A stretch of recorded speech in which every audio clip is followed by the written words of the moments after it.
8 House Republicans vote for the Democrat gun control bill. Why is it that whenever Democrats have some progressive agenda item, they get near unanimity and no one ever breaks the Democrat fortified front line? And yet when we need Republicans to stand united for simple things like the right to protect yourself without a gun confiscation measure, we always have some people who are just like, nah, I'm going to vote with the Dems. It reminds me of my line that you should always remember. It's Dan Bongino golden rule. I don't know, Joe. Is this 2 or 3? You're going to have to keep track of my golden rules. Okay. It may be 2 or 3. I don't know. We'll get Joe to keep this down in an official Dan Bongino library. Let's call it number 2 for today. Because the first golden rule is what? That Republicans may not solve all your problems, but Democrats almost always cause them. That's rule number 1. So rule number 2 is this, that most Republicans are really Democrats, but no Democrats are really Republicans. Guy, you like my 2 rules? You like that, Guy? Guy's giving me a thumbs. Joe, can you write those down? 1 and 2, so we got them numbered in the future. Just so, you know. So here's what I mean by that. So you had this gun confiscation measure. I'll explain what it is in a minute. And unlike, the Democrats, which vote like a unified front, they lock shields. These 8 Republicans decided to be a good idea to vote for a bill that's going to be used to confiscate your firearms if it goes through. So let's go through who they are. Here is the motley crew of people who can't get their heads out of their cabooses. We first have Vern Buchanan of Florida. Don't know what old Vern's thinking. Hey, Vern, remember Vern? Brian Fitzpatrick of Pennsylvania. Maria Salazar, Florida, big disappointment there. Andrew Garbarino of New York. Chris Smith of New Jersey. Fred Upton, a consistent disappointment on the Second Amendment in Michigan. Carlos Jimenez of Florida. And Adam Kinzinger is not really can we change that? Can we get to an AWR? Guy, can you send him an email? That's actually 7 Republicans. Adam Kinzinger calls him, he's not even a RINO. Adam Kinzinger's a full-blown Democrat. So it's actually 7 plus 1. He calls himself a Republican, so AWR is safe. But he's really a Democrat. So 7 plus 1. Now, why does this bill matter, and what does it do? Ladies and gentlemen, can I tell you a little story why this matters? Would you mind? I've been involved in the Second Amendment movement for a long time. Matter of fact, one of the ways I entered onto the political scene from the activism side was I gave a viral speech in Annapolis, Maryland. Joe knows well, a long time ago. Remember that? And it went, I lived in Maryland. This has to be at least, Joe and I weren't even doing the podcast yet, but I knew Joe well. It was maybe 7 years ago. Mike Opelka from The Blaze at the time found the speech on YouTube or something like that. It was a speech in Annapolis for a Second Amendment rally when Maryland, remember Joe? Maryland was trying to take everybody's guns, which they're always trying to do. Yep. The speech went nuclear. Michael Pelka called me. I was at my daughter's event, and he's like, "Hey, this is Mike Pelka from The Blaze. Did you give this speech?" I said, "Yeah, well, that's me." He's like, "Man, this is good. We're going to send it out on email." It's boom. I was on like Fox about it. That's how this whole thing started. Folks, one of the things I've always warned about is Democrats want to institute universal background checks, not because they care about background checks, ladies and gentlemen. Please stop the nonsense. That's what this bill would do, is institute universal background checks. It's not about that. Folks, listen to me, and please listen clearly. I was a police officer and a federal agent for over a decade of my life. Criminals don't go through background checks. Do you understand why? Can we pause? I'm just kidding. Pause the show. You might hit the pause button. Here, temporary fake pause. You know that pause button with the two? Why don't... I know liberals listen, so this is hard for them.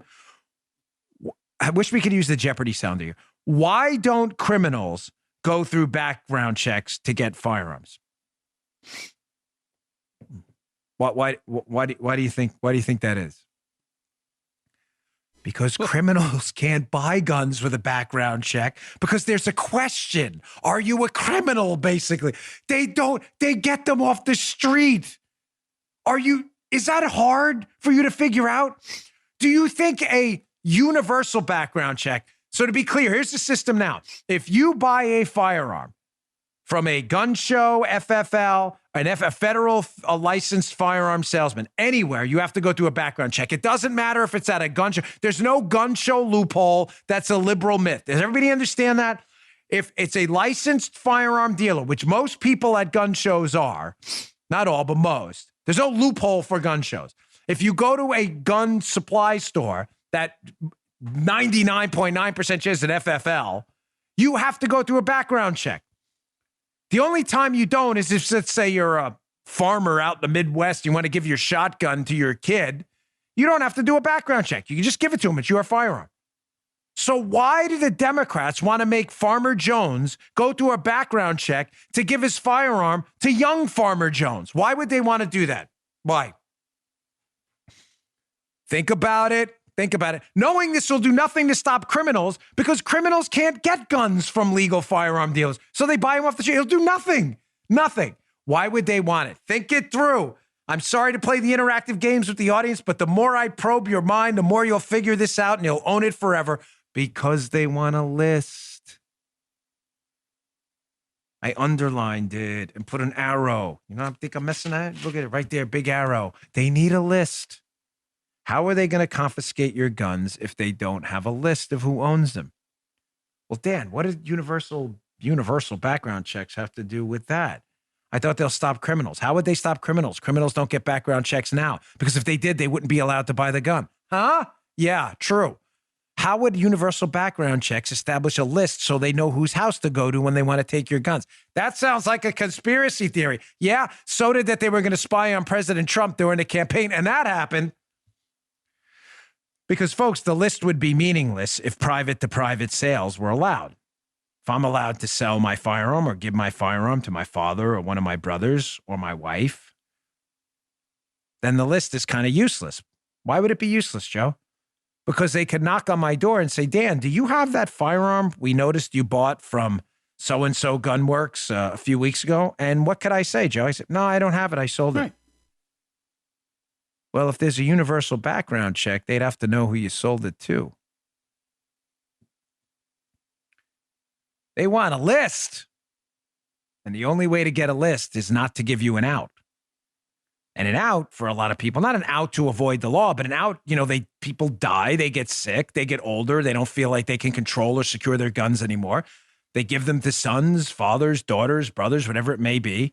They transfer them as long as it's legal. You're not allowed to give them to criminals. That's illegal, right? Everybody knows that, right? Liberals don't, of course. They're just figuring this out now.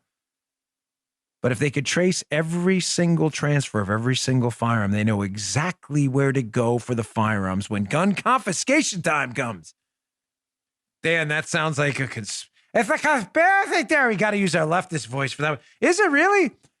Here's a video of Joe Biden asked a question by Anderson Cooper a while ago. If they were going to come and take people's assault rifles, which basically means every single firearm out there in Democrat lingo.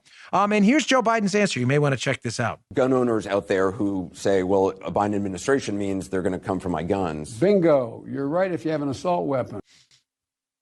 There we go again. There we go. Oh, Norma Cost is correct. My man. You don't. Yeah. You don't have to take our word for it. Just take Almighty Joe B's word. But bingo.